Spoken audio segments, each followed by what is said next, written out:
Les grands leaders ne naissent pas du confort de leur mère, mais de leurs décisions pendant la guerre, pendant la crise.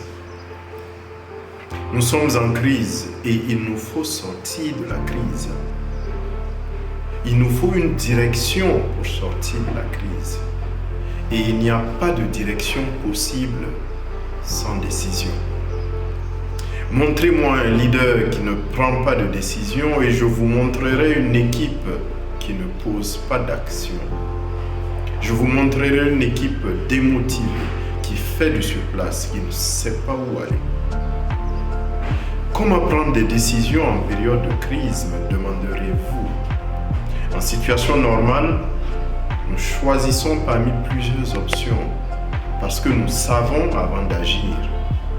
En situation de crise, nous ne savons pas, nous agissons avant de savoir et c'est pour cela qu'il faut le leadership.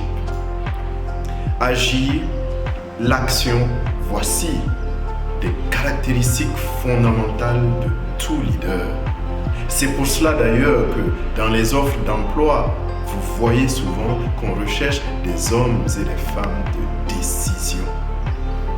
Et la décision n'est pas du tout aisée parce que la décision ne va pas forcément plaire. Voici 3 recommandations pour prendre des décisions en période de crise. Premièrement, il faut analyser. Deuxièmement, il faut identifier les options. Et enfin, il faut communiquer. Premièrement, analyser la photo du moment, le contexte. Poser les bonnes questions aux bonnes personnes. Analyser l'impact de la décision rapidement. Deuxièmement, identifier les options par une analyse quantitative et qualitative de la situation, de l'impact, par une matrice des risques, par une évaluation des risques et des options de contournement.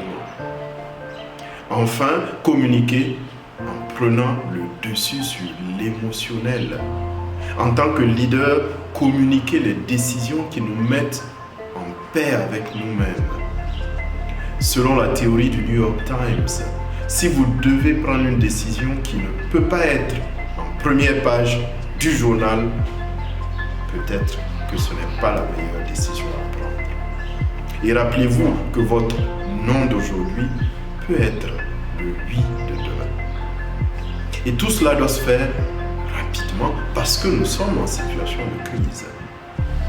Rapidement, la seule façon de le faire, c'est de mettre de côté mes objectifs, mes ambitions politiques, financières, mon pouvoir, ma richesse, mon ego, pour mettre en évidence les autres, mon équipe, la communauté, tout simplement la vie.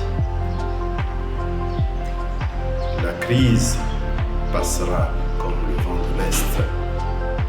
Mais la vie, elle, continuera d'ouest en est. Que laisserons-nous après la crise? Quelles sont les décisions que nous prendrons pendant la crise? Si vous vous posez ces questions, sachez que Xi Jinping, Martin Luther King et le général de Gaulle ont pris des décisions pendant la crise. Les grands leaders ne naissent pas du confort de leur mère, mais des décisions qu'ils prendront pendant la guerre. Je vous remercie.